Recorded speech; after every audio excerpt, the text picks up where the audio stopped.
সব হিন্দু নন, কিছু উগ্রবাদী হিন্দু বাবরি মসজিদ ধ্বংস করেছিল।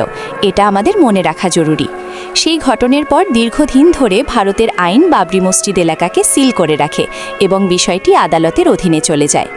বহু বছর আইনি প্রক্রিয়া চলার পর বিজেপি শাসিত সরকারের সময় রায় তাদের পক্ষে যায় এবং শেষ পর্যন্ত সেখানে রাম মন্দির নির্মিত হয়।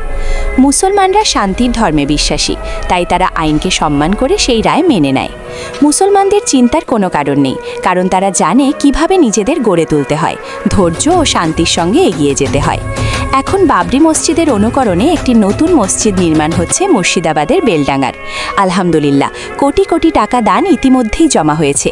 এত অর্থ উঠেছে যে চাইলে 4টি মসজিদ তৈরি করা সম্ভব। এটি প্রমাণ করে শান্তি, ঐক্য আর সদিচ্ছা থাকলে সমাজ আপনাতেই এগিয়ে যায়। ধর্ম নিয়ে মারামারি কখনোই সঠিক পথ নয়। প্রত্যেকে নিজের ধর্ম নিজে শান্তিপূর্ণভাবে পালন করুন। আমরা সবাই ক্ষণস্থায়ী, আজ আছি কাল নাও থাকতে পারি। তাই বিদ্বেষ নয়, ভালোবাসা ও মানবতাকেই বেছে নেওয়া উচিত। দুঃখের বিষয়, কিছু উগ্রবাদী মানুষ টাকার লোভে ও ব্যক্তি স্বার্থে ধর্মের নামে বিবাদ সৃষ্টি করে। তারা ধর্মকে ব্যবহার করে মানুষকে বিভক্ত করতে চায়। আমাদের উচিত তাদের থেকে দূরে থাকা এবং মানুষের পাশে দাঁড়ানো।